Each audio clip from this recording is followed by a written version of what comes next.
এই বিলখন আমাৰ সকলো সন্মানীয় বিধায়কসকলৰ সহমতৰ ভিত্তিত ৰাইজৰ বাবে এই আমাৰ আইনখন অনুমোদন কৰাৰ ব্যৱস্থা গ্ৰহণ কৰিছে। তাৰ বাবে মই পুনৰ তেখেতে যি কথা দিছিলে অসমৰ ৰাইজক এই প্ৰতিশ্ৰুতি তেখেতে পালন কৰাৰ বাবেও আমি ভাৰতীয় জনতা পাৰ্টিৰ এজন কাৰ্যকৰ্তা আৰু প্ৰতিনিধি হিচাপে তেখেতক আমি আন্তৰিক ধন্যবাদ জ্ঞাপন কৰিছোঁ। আৰু এই আইনখন আমাৰ যিহেতুকে আপোনালোকে সকলোৱে জানে 1948 চনতে আমাৰ সংবিধান প্ৰণেতা B.R. আম্বেদকাৰ ডাঙৰীয়াই এই UCCৰ বিষয়ে বা বলবতৰ বিষয়ে তেখেতে সুন্দৰভাৱে তেখেতে সকলো ব্যৱস্থাৰ বিষয়ে বিৱৰি কৰিছিল। আৰু পৰ্যায়ক্ৰমে UCC আইনখন মানে আমি লাগু কৰাৰ বাবে বিভিন্ন সময়ত বিভিন্ন ৰাজ্যসমূহে পদক্ষেপ গ্ৰহণ কৰি আহিছিলে, কিন্তু মানে আপোনালোকে সকলোৱে জানে কংগ্ৰেছে গোটেই ভাৰতবৰ্ষত শাসনকালত এছাম বিশেষ সম্প্ৰদায়ক সন্তুষ্টিকৰণ কৰাৰ বাবে এই আইনখন লাগু কৰা নাছিলে। আজি আমাৰ গুজৰাট, উত্তৰাখণ্ড আৰু তৃতীয় ৰাজ্য হিচাপে আজি অসমে এই আইনখন বলবৎ কৰি আমাৰ এই অসমীয়া আই থকা আমাৰ আই ভগ্নীসকলৰ সুবিধাৰ বাবে আইনখন আজি অসমৰ আমাৰ ভাৰতীয় জনতা পাৰ্টিৰ নেতৃত্বাধীন চৰকাৰখনে আজি এই ভূমিকা গ্ৰহণ কৰিছে। এয়া আমাৰ কাৰণে ঐতিহাসিক আৰু আমাৰ কাৰণে অতি মানে গুৰুত্বপূৰ্ণ। আৰু ইয়াৰ জৰিয়তে অহা দিনত প্ৰত্যেকগৰাকী আমাৰ মাতৃ ভগ্নীয়ে আমাৰ আইনগত সুৰক্ষাৰ লগতে তেখেতলোকৰ সম অধিকাৰৰ ব্যৱস্থা পাব, এই কথা আমি আশা ৰাখিছোঁ। আৰু লগতে ইয়াত যিসকল আমাৰ জনজাতীয় লোকসকলক UCCৰ আওতাৰ বাহিৰত ৰাখি তেখেতলোকৰ সাংস্কৃতিক পৰম্পৰাক সাংবিধানিকভাৱে অক্ষুণ্ণ ৰখাৰ বাবেও এটা ব্যৱস্থা ৰাখিছে, এয়াও অতিকে আমাৰ আদৰণীয়। আৰু আমাৰ বিশেষকৈ আমাৰ জনজাতীয় ৰাইজ ইয়াৰ বাবে মানে উপকৃত হ'ব। এয়া আমি এই আইনখনে দুটা বিষয় দিশ সুন্দৰভাৱে ব্যৱস্থা গ্ৰহণ কৰিছে। গতিকে অহা দিনত আমাৰ সকলো UCC আইন লাগুৰ লগতে আমাৰ মহিলা আইসকলৰ লগতে আমাৰ জনজাতীয় ভাইসকলৰো সুৰক্ষাৰ সুন্দৰ ব্যৱস্থাৰ জৰিয়তে এই UCCৰ ব্যৱস্থা গ্ৰহণ কৰিছে। আৰু এই UCCয়ে যাতে আমি এতিয়া আমিও দলৰ কাৰ্যকৰ্তাসকলক আহ্বান জনাইছোঁ আৰু আমাৰ নাগৰিক সমাজক আমি আহ্বান জনাইছোঁ, সকলোৱে যাতে UCCৰ প্ৰচাৰ প্ৰসাৰৰ বিষয়ে আমি যিহেতুকে নতুন আইন আমাৰ বলবৎ হৈছে, ইয়াক প্ৰত্যেকটো নাগৰিকে জনাৰ মানে আৱশ্যকতা আছে, যাতে এই আইনখন সকলোৰে পৰিয়ালৰ বাবে প্ৰযোজ্য হ'ব। গতিকে এইকাৰণে ইয়াৰ প্ৰচাৰ প্ৰসাৰ বা আমাৰ কাৰ্যকৰ্তাসকলেও যাতে জনসাধাৰণৰ মাজত সজাগ সচেতন কৰাৰ বাবে কাম কৰিব লাগিব। আৰু সন্মানীয় আজিৰ সংবাদদাতা বন্ধুসকলক উপস্থিত সকলোকে কৈছোঁ যাতে আপোনালোকে যিমান পাৰে এই বিষয়টো যাতে প্ৰচাৰ প্ৰসাৰ কৰি যাতে আমাৰ ৰাইজক সজাগ সচেতনৰ জৰিয়তে এই ঐতিহাসিক বিলখনৰ যাতে মানে লাভ আমি উপকৃত হ'ব পাৰোঁ, তাৰ বাবে আহ্বান জনালোঁ। ধন্যবাদ। আৰু দ্বিতীয় বিবাহ নিষিদ্ধ কৰা হৈছে, বহু বিবাহ আৰু দ্বিতীয় বিবাহ নিষিদ্ধ কৰা হৈছে UCCৰ জৰিয়তে। দ্বিতীয়তে বিবাহৰ ন্যূনতম বয়স পুৰুষৰ বাবে 21 আৰু মহিলাৰ বাবে 18 বছৰ ন্যূনতম বৈধ বিবাহ বয়স নিৰ্ধাৰণ কৰা হৈছে। এইখিনি কথা জ্ঞাত কৰিবৰ কাৰণে আপোনালোকক জনালোঁ।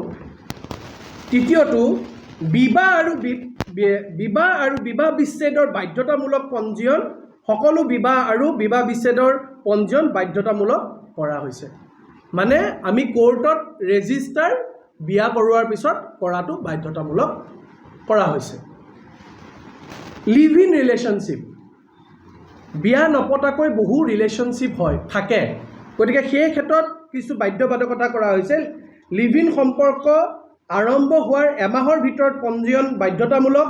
এনে সম্পৰ্কৰ পৰা জন্ম হোৱাৰ সন্তানক বৈধ সন্তান হিচাপে স্বীকৃতি দিয়া হ'ব। আৰু পৰিত্যাগ ডিজাৰ্টেড কৰিলে সংগীক ভৰণ পোষণ বিচাৰিব পাৰিব।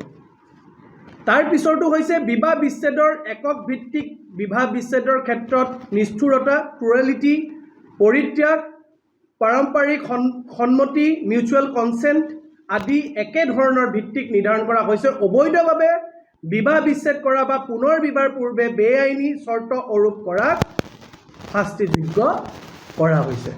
এতিয়া আপোনালোকে দেখা পাইছে শৰীয়তত কি কোৱা হয়। শৰীয়তত কবুল কবুল কবুল তিনিবাৰ ক'লে বিয়া হৈ যায় আৰু তালাক তালাক তালাক তিনিবাৰ কোৱাৰ পিছত তেওঁলোকৰ ডিভোৰ্চ হৈ যায়। 2019 চনত এখন নতুনকৈ পাৰ্লিয়ামেণ্টত এক্ট আনি পেলাই বন্ধ কৰা হ'ল যদিও বাকী তেওঁলোকৰ সম্পত্তিক লৈ পেলাই বা বিভিন্ন যিখিনি পাৰ্চনেল ল আছে মুছলিম পাৰ্চনেল ল সেইখিনি আপোনাৰ এতিয়া আৰু প্ৰযোজ্য নহ'ব কিছু এই ক্ষেত্ৰত। এতিয়া উত্তৰাধিকাৰত লিংগ সমতা পত্নী পতি সন্তান আৰু পিতৃ মাতৃৰ বাবে সমান অধিকাৰ নিশ্চিত কৰা হৈছে। সকলো কাৰণে সমান অধিকাৰ থাকিব। শিশু বিবাহ বা প্ৰতাৰণামূলকভাৱে বিবাহ বিৰুদ্ধে ব্যৱস্থা। আৰু ইয়াত আমি স্পষ্টকৈ কৈছোঁ অনুসূচিত জনজাতি শিডিউল ট্ৰাইবছৰ বাবে অব্যাহতি অনুসূচিত জনজাতি সম্প্ৰদায়ক এক বিধায়ক আওতাৰ বাহিৰত ৰখা হৈছে। ইয়াৰ উদ্দেশ্য হৈছে জনজাতি সমাজৰ পাৰম্পৰিক ৰীতি নীতি প্ৰথাগত আইন আৰু সংবিধানগত সুৰক্ষা অক্ষুণ্ণ ৰখা।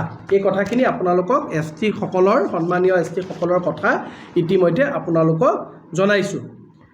মুখ্যমন্ত্ৰী ডাঙৰীয়াক অসমৰ আই মাতৃসকলে ভগ্নীসকলে যেনেধৰণেৰে শ্ৰদ্ধা আৰু তেওঁক সন্মান আৰু মৰম কৰে, সেই ফলশ্ৰুতি আজি মুখ্যমন্ত্ৰী ডাঙৰীয়াই মহিলাসকলৰ যি প্ৰাপ্য, মহিলাসকলৰ যি সন্মান, মহিলাসকলৰ যি সম অধিকাৰ, এই সকলো বস্তু এই UCCৰ জৰিয়তে মহিলাসকলক অৰ্পণ কৰিলে। আৰু মই ভাবোঁ এই মহিলাসকলৰ ভিতৰত সকলোতকৈ বেছি কাৰ লাভ হ'ব? সকলোতকৈ বেছি মই ভাবোঁ ধন্যবাদ জনাব লাগে যিসকল মুছলমান লোকৰ মহিলা আছে। কাৰণ মুছলমান লোকসকলৰ ঘৰত তেওঁলোকৰ পত্নীয়ে এজন স্বামীয়ে যেতিয়া 4গৰাকী বিয়া পাতে, সেই পত্নীগৰাকীয়ে কিমান কষ্ট পায় বা পত্নীগৰাকীয়ে কিমান মানসিকভাৱে কষ্টত থাকে। কিন্তু আজি সেই পত্নীগৰাকী নিজৰ ৰাইট এই UCCৰ জৰিয়তে তেওঁ উপলব্ধ কৰিব পাৰিব। গতিকে মই ভাবোঁ মুছলমান লোকসকলৰ বা মুছলমান সম্প্ৰদায়ৰ যিসকল মহিলা আছে তেওঁলোকে ধন্যবাদ জ্ঞাপন কৰিব লাগে। আৰু মই ভাবোঁ তেওঁলোকে অন্তৰৰ পৰা ধন্যবাদ আৰু আশীৰ্বাদ জ্ঞাপন কৰিছে, কাৰণ তেওঁলোকৰ বিৰুদ্ধে তেওঁলোকৰ